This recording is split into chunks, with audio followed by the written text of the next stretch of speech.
Hi Bookish Besties, my name is Brittany. This is Rescues and Reads. Thank you so much for joining me here today. If you are new, welcome. I'm so glad you're here. And if you're already subscribed, as always, I appreciate your continued support. Thank you for returning to another video. Today, it is time to do my December Book of the Month Pick or Pass.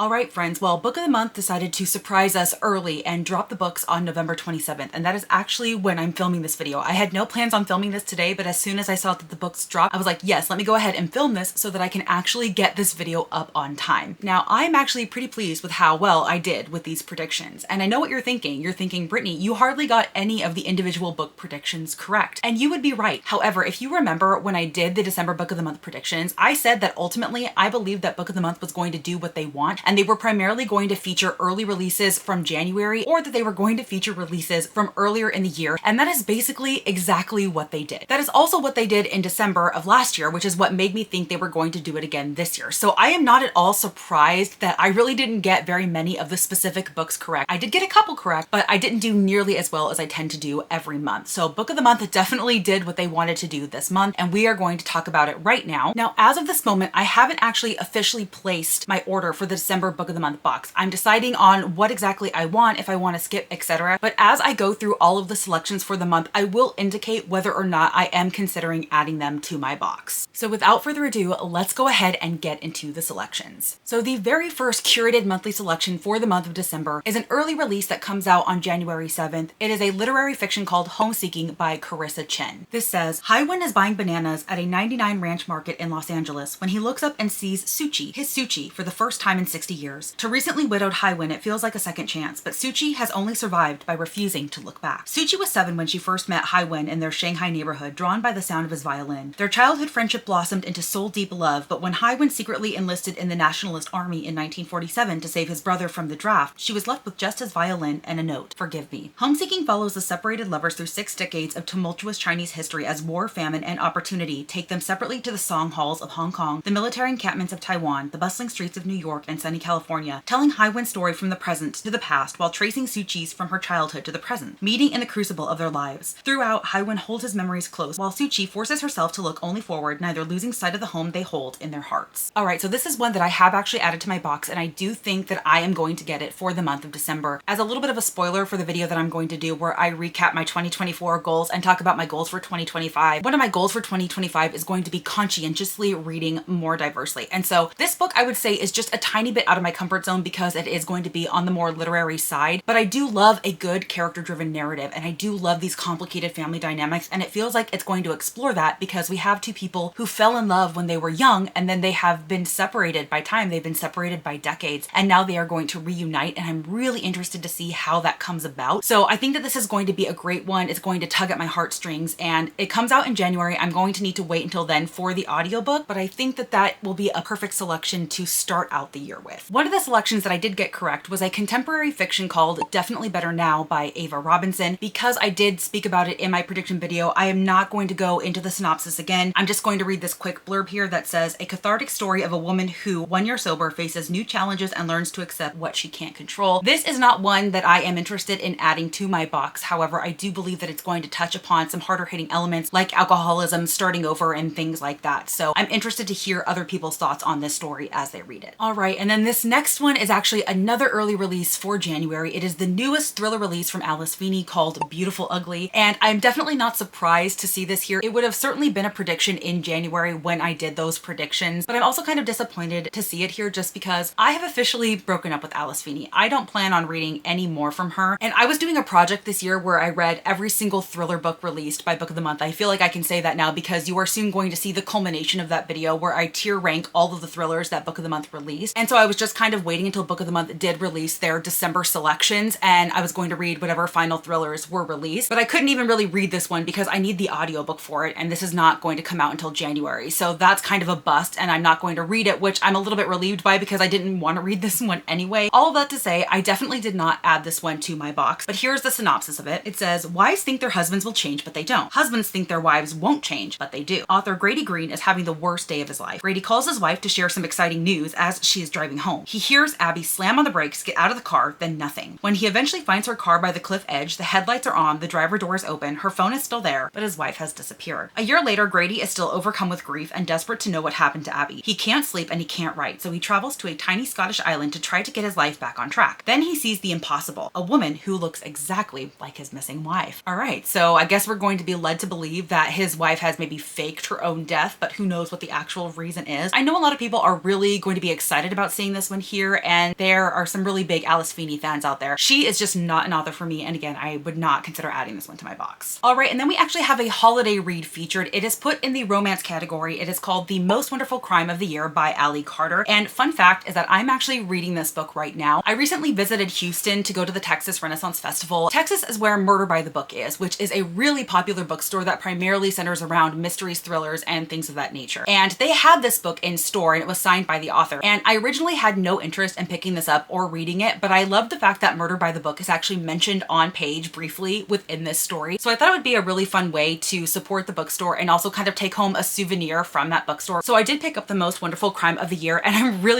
enjoying it. I'm having a great time with it and it is far more solid than I was expecting it to be, and I should actually finish this today. So I highly recommend if you are looking for a fun kind of holiday romance read that is not necessarily too saccharine, because this is also like a murder mystery story as well. So you have murder, you have romance, like what more could you want during the holiday season, right? So this follows Maggie Chase and Ethan Wyatt. She's the queen of the cozy mystery. He's Mr. Big Time Thriller guy, and she hates his guts. He thinks her name is Marcy, no matter how many times she's told him otherwise. But when they both accept a cryptic invitation to attend a Christmas house party at the English estate of a reclusive fan, neither is expecting their host to be the most powerful author in the world, Eleanor Ashley, the Duchess of Death herself. That night, the weather turns and the next morning, Eleanor is gone. She vanished from a locked room and Maggie has to wonder, is Eleanor in danger or is it all some kind of test? Is Ethan the competition or is he the only person in that snowbound mansion she can trust? As the snow gets deeper and the stakes get higher, every clue will bring Maggie and Ethan closer to the truth and each other. Because this Christmas, these two rivals are going to have to become allies and maybe more if they have any hope of saving Eleanor. Like I said, I'm having a grand time with this. It is more solid than I was expecting. The audiobook is narrated by Saskia Marveld, who is a fantastic audiobook narrator. She does a lot of historical fiction. It is also narrated by Zachary Weber, who is very popular in the romance realm. So I'm sure that you have recognized his voice as well. So it is definitely well narrated. And if you don't plan on picking up the physical book, you might consider listening to the audiobook, which is actually on Book of the Month here as an audiobook option as well, in case you are interested in that. And I forgot to mention that The Most Wonderful Crime of the Year actually came out on September 24th. And then oddly enough, this final pick from Book of the Month for their monthly curated selections was also released on the 24th. It's actually a young adult fantasy called The 13th Child by Aaron A. Craig. This is another one that I'm not necessarily surprised to see on here because I do believe that they have featured Aaron A. Craig before. Hazel Trapis has always known she wasn't like the rest of her siblings. A 13th child promised away to one of the gods, she spends her childhood waiting for her godfather, Merrick, the dreaded end, to arrive. When he does, he lays out exactly how he's planned Hazel's future. She will become a great healer known throughout the kingdom for her precision and skill. To aid her endeavors, Merrick blesses Hazel with a gift, the ability to instantly deduce the exact cure needed to treat the sick. But all gifts come with a price. Hazel can see when death has claimed a patient, when all hope is gone, and is tasked to end their suffering permanently. Haunted by the ghosts of those she's killed, Hazel longs to run, but destiny brings her to the royal court where she meets Leo, a rakish prince with a disdain for everything and everyone, and it's where Hazel faces her biggest dilemma yet, to save the life of a king marked to die. Hazel knows what she is meant to do and knows what her heart is urging her toward, but what will happen if she goes against the will of death? So that actually sounds really interesting. I've heard some amazing things about Aaron A. Craig. I have never picked up one of her stories, and since she is YA and I tend to steer away from YA, I don't know if this is something that I would pick up, but like I said, I've heard amazing things about her stories. All right, and then moving on into the add-on selections, we only have 4 to talk about here today. This first one is a contemporary fiction that was actually released in December, but it wasn't on my radar at all. It is called I Might Be in Trouble by Daniel Ailman. This says, a few years ago, David Alvarez had it all: a 6-figure book deal, a loving boyfriend, and an exciting writing career. His debut novel was a resounding success, which made the publication of his second book a total flop, all the more devastating. Now David is single, lonely, and desperately trying to come up with the next great idea for his third manuscript, one that will redeem him in the eyes of readers, reviewers, the entire publishing world, and maybe even his ex-boyfriend. But good ideas are hard to come by, and the mounting pressure of a near-empty bank account isn't helping. When David connects with a sexy stranger on a dating app, he figures a wild night out in New York City may be just what he needs to find inspiration. Lucky for him, his date turns out to be handsome, confident, and wealthy, not to mention the perfect distraction from yet another evening staring at a blank screen. After one of the best nights of his life, David wakes up hungover but giddy, only to find Prince Charming dead next to him in bed. Horrified, completely confused, and suddenly faced with the implausible but somehow plausible idea that he may have actually killed his date, David calls the only person he can trust in a moment of crisis crisis, his literary agent, Stacy. Together, David and Stacy must untangle the events of the previous night, cover their tracks, and spin the entire misadventure into David's career-defining novel, if only they can figure out what to do with the body first. Okay, so this is very Finley Donovan coded. So this actually sounds really, really interesting. I don't necessarily know if I need another Finley Donovan-esque type novel in my life, but this definitely sounds like it's going to be a cute, fun time. I'm not necessarily sure if I agree that it's more contemporary fiction, that it might be like mystery or cozy mystery, more along the lines of Finley Donovan, but that's how they classified it, as contemporary fiction. So this is on there if you are interested. We have another holiday romance here that was also released earlier in the year back in October. It is called Most Wonderful by Georgia Clark. I will quickly mention that all of these holiday romances I did actually feature in the holiday romance release video that I posted in September. So if you are interested in learning more about the holiday releases that have come out this year, please feel free to check out that video, which I will try to remember to leave linked down below. This says, the holidays are fast approaching and the Belvedere siblings are a mess. Liz, a Hollywood showrunner and responsible eldest, has no idea how to follow up her hit show's first season or how to deal with her giant crush on its star, Violet Grace. Birdie turned her chronic middle child syndrome into a career as a stand-up comic, but since she spends more time wooing women than working on new material, she's facing one-hit wonder status, especially when she gets axed by her manager. And Rafi, a sensitive romantic and the baby golden boy, proposes to his coworker girlfriend in front of their entire company, only to be turned down by the woman he thought was the love of his life. Born to 3 different fathers, the 3 adult children share one mother, famed actress and singer Babs Belvedere. Seeking direction and holiday cheer, all 3 siblings head up to their mother's house in the country, determined to swear off love and focus on themselves and their work. But the spirit of the season seems to have different plans for them, and their best intentions are quickly derailed in the most delightful and festive of ways. So again, another cute, sweet, fun holiday romance. It sounds like it's going to follow each of these 3 individual siblings as they are trying to get their lives together. There could also be those complicated sibling dynamics, complicated family dynamics, and they might also get their own individual love story. So if that sounds interesting to you, this is an add-on for Book of the Month in December. Another book that I predicted correctly was Rental House by Wei Ki Wang. This again is another literary fiction that I have been considering. I don't know honestly if I'm brave enough to add 2 literary fictions to my box for the month of December. Once again, because I did talk about it in that video, I'm not going to go through the synopsis here. I will just read the quick take on Book of the Month, which says, during 2 family vacations, a married couple of different cultural backgrounds must reckon with each other's in-laws. And again, it's going to have those really complicated relationship and family dynamics that I very, very much enjoy. I wouldn't mind giving this a try. What I tend to do is, even if a story sounds interesting to me, I might not pick it up because it's more literary in nature and because I don't know if I'm ever going to be in the mood or the mindset to read that type of story. And I want to try to break out of that. I want to be a little bit more intentional about that. So this might be the perfect way to go ahead and do it. You'll have to let me know your thoughts about this book as well as Homeseeking, both of which I am considering adding to my box. And then the very final add-on was yet another release that came out back in September of 2024. It is called A Home for the Holidays by Taylor Hahn, and this is perhaps the top holiday read I was most interested in back when I did that video about all of the holiday releases. So this is one that I have definitely added to my box because this sounds like it's going to be something right up my alley. It is going to have those harder hitting aspects that I look for in a story like this. This says, for wedding singer Mel Hart, the holidays have always retained a certain magic. Her mother Connie always managed to pull off spectacular Santa hijinks that convinced Mel to keep believing in Santa way longer than other kids. Those moments meant everything to Mel because the rest of the year life was unpredictable because of her mother's alcohol use. But 2 weeks before Christmas, Mel gets a call from the hospital. Her mother has died. Then a woman shows up on Mel's doorstep claiming to be Connie's estranged best friend, promising to tell Mel a different narrative, one in which Connie was almost a famous country music star, if only a man hadn't gotten in the way. Instead of spending Christmas alone in her dead mother's house, Mel agrees to stay with Barb for the holidays, finding herself in the middle of Barb's complicated family and uncovering secrets while fighting in attraction to Barb's in the middle of a divorced son. As Christmas approaches, Mel reckons with how little she knew about her mother's past while re-examining her own future. So this is actually one that is not classified as a romance. It is definitely more on the contemporary fiction side, and like I said, I'm really enjoying some of the harder hitting aspects of this book, and I have certainly added it to my box. All right, everybody, that is it. Those are the monthly curated selections and add-on selections that Book of the Month has featured for the month of December. Let me know your thoughts. Did you skip the box? Did you add anything to it? Were you disappointed by the selections? Surprised by any of the selections? Please let me know all the tea down below. Or if you've made it to the end of this video and you are not feeling chatty, go ahead and leave me a home emoji in honor of home for the holidays. And as always, if you like this video or if you just like me, please be sure to give it a big thumbs up. Throughout the month of December from the 1st through the 25th, I am aiming to bring you one video every single day. So if you don't want to miss any of the content or the chaos, please be sure to hit that subscribe button down below. I would certainly love to connect with you in any of those future videos or on any of my other social media platforms, which you can always find linked down below along with any books discussed in the video. Until next time, y'all.